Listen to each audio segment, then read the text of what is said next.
The Nvidia story, generally speaking, has been about an unstoppable company, now the world's most valuable company that is growing its revenues at about 75 to 80%, is highly profitable, has unprecedented margins in an industry where the economics are really brutal. And in artificial intelligence, but the commonality between Nvidia and all of the companies that buy its chips, either to train AI models or to run them, is that the demand for that is outpacing Nvidia's ability to supply it. And that's always a pretty healthy position to be in. But as you alluded to, the kind of unknown is China. And the state of play for Nvidia is Nvidia has a base case assumption until this point where there is no revenues coming from China.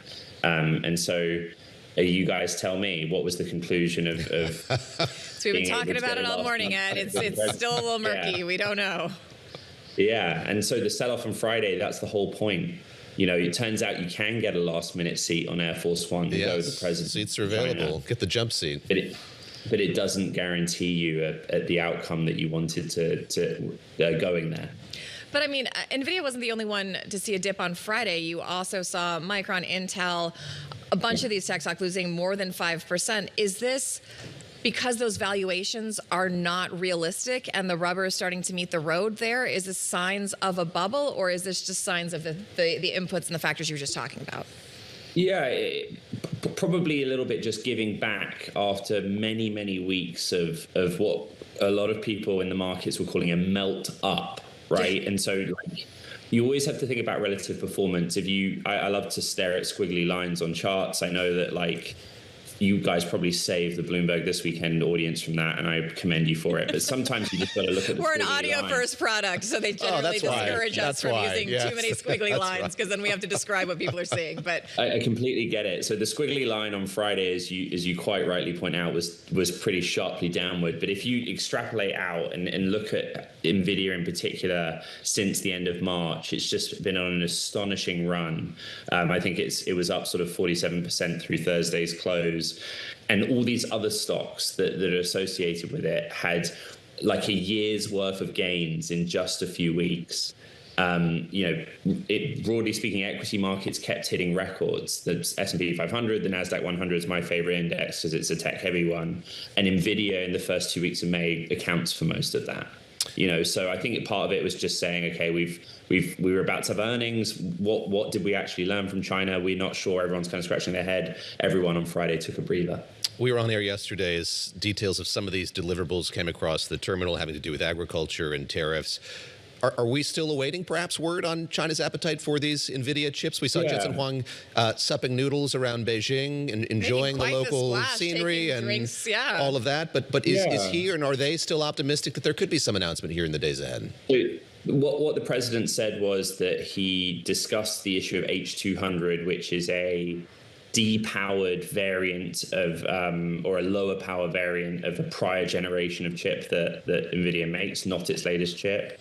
And the president, as the president puts it, China's not interested really because they want to support their own domestic industry and their own domestic chips.